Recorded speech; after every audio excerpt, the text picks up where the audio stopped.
Bismillahirrahmanirrahim. Assalamualaikum warahmatullahi wabarakatuh. Halo semuanya, perkenalkan nama saya Yuliana dengan NIM 241011250267 kelas 02-07. Video ini saya buat untuk memenuhi tugas individu pendidikan kewarganegaraan yang diampu oleh Bapak dosen Bapak Tito Sumarsono SEMAK. Adapun judul presentasi saya kali ini adalah Indonesia sebagai negara hukum. Di sini saya akan menjelaskan makna, prinsip, serta tantangan dalam penerapan negara hukum di Indonesia. Baik, pertama, mari kita pahami dulu pengertiannya. Negara hukum berarti seluruh kekuasaan dalam negara dijalankan berdasarkan hukum, bukan berdasarkan kekuasaan semata. Ada dua istilah penting, Rechtsstaat dari sistem Eropa kontinental dan Rule of Law dari sistem Anglo-Saxon.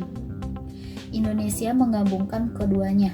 Jadi, hukum di Indonesia berfungsi sebagai dasar kekuasaan sekaligus pembatas kekuasaan. Yang selanjutnya adalah sejarah gagasan negara hukum. Gagasan tentang negara hukum sebenarnya sudah muncul sejak masa pergerakan nasional, salah satunya dari Cipto Mangunkusumo.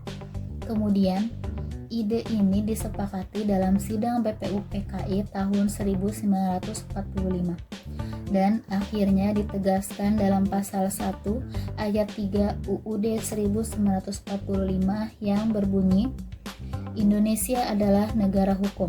Ini artinya, sejak awal berdirinya, para pendiri bangsa sudah menegaskan bahwa Indonesia tidak berdasarkan kekuasaan, tapi berdasarkan hukum. Yang selanjutnya itu ada makna Indonesia sebagai negara hukum. Makna dari Indonesia sebagai negara hukum adalah bahwa semua warga negara dan pemerintah tunduk pada hukum. Tidak ada satupun yang kebal hukum.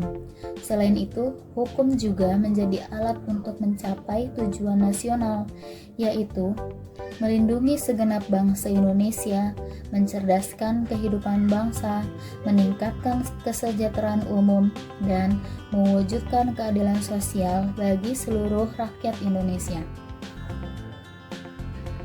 Yang selanjutnya itu prinsip-prinsip negara hukum menurut Jimli As-Siddiqi. Menurut pakar hukum Jimli As-Siddiqi, negara hukum memiliki beberapa prinsip utama. Pertama, penegakan hukum yang adil dan konsisten. Kedua, kesamaan di hadapan hukum. Ketiga, pembatasan kekuasaan agar tidak terjadi penyalahgunaan wewenang. Keempat, adanya proses hukum yang baik dan benar.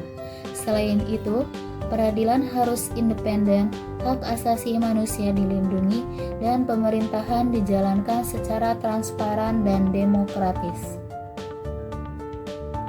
Selanjutnya adalah prinsip menurut UUD 1945. Berdasarkan UUD 1945, prinsip negara hukum Indonesia bersumber dari Pancasila sebagai sumber hukum tertinggi. Semua peraturan harus berlandaskan pada UUD 1945. Selain itu, sistem pemerintahan kita bersifat konstitusional. Artinya, kekuasaan dibatasi oleh hukum dasar negara. Dan yang tak kalah pentingnya nih, demokrasi menjadi ciri utama karena kedaulatan itu berada di tangan rakyat.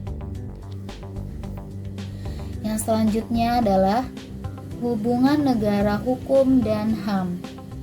Negara hukum dan hak asasi manusia tidak bisa dipisahkan. Dalam negara hukum, hukum berfungsi melindungi hak-hak dasar setiap warga negara. Jika penegakan hukum lemah, maka pelanggaran HAM akan semakin banyak terjadi. Oleh karena itu, penegakan hukum yang adil juga merupakan bentuk perlindungan terhadap HAM. Selanjutnya adalah unsur penegakan hukum menurut Gustav Radbruch. Seorang filsuf hukum bernama Gustav Radbruch menjelaskan bahwa penegakan hukum yang baik harus memiliki 3 unsur utama. Pertama, keadilan, yaitu hukum harus ditegakkan tanpa diskriminasi. Yang kedua, kemanfaatan, yaitu hukum harus memberi manfaat bagi masyarakat. Dan ketiga, kepastian hukum. Artinya, aturan hukum harus jelas dan konsisten. Ketiga unsur ini harus berjalan seimbang agar hukum benar-benar bermakna dan dirasakan masyarakat. Yang selanjutnya itu adalah contoh-contoh kasus di Indonesia. Dalam praktiknya, penegakan hukum di Indonesia masih sering menghadapi masalah. Contohnya, kasus Nenek Asyani di Situbondo yang dihukum karena mencuri beberapa batang kayu kecil untuk kebutuhan pribadi.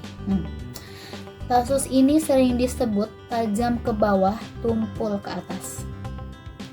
Lalu, ada kasus korupsi Harvey Mois yang merugikan negara sangat besar, tapi proses hukumnya justru dinilai lebih ringan.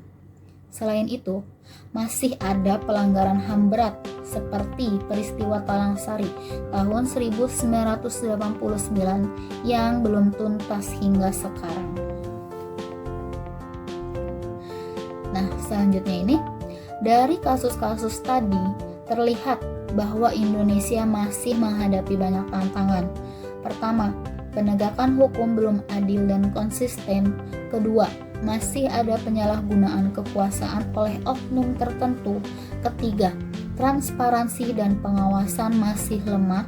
Keempat, kasus-kasus pelanggaran HAM belum terselesaikan. Nah, untuk mengatasinya, kita ini butuh budaya hukum yang kuat dan integritas dari aparat penegak hukum. Baik, sebagai kesimpulan, Indonesia adalah negara hukum yang berdasarkan Pancasila dan Undang-Undang Dasar 1945. Prinsip utamanya adalah keadilan, persamaan di depan hukum, pembatasan kekuasaan, dan perlindungan HAM. Namun, dalam praktiknya masih banyak tantangan yang harus diperbaiki, seperti ketidakadilan dan lemahnya integritas aparat. Solusinya adalah memperkuat sistem hukum, meningkatkan transparansi, dan menumbuhkan kesadaran hukum di masyarakat. Oke, sebagai penutup, jadi bisa kita simpulkan bahwa hukum adalah fondasi keadilan dan kemanusiaan. Sebagai warga negara, kita semua punya peran untuk mendukung penegakan hukum yang jujur, adil, dan berpihak pada kebenaran. Mari bersama-sama menegakkan hukum demi terciptanya Indonesia yang adil dan sejahtera bagi semua. Terima kasih sudah menonton video yang saya buat tentang Indonesia sebagai negara hukum. Semoga ilmu yang saya bagikan, materi yang saya sampaikan ini bermanfaat untuk semuanya. Wassalamualaikum warahmatullahi wabarakatuh.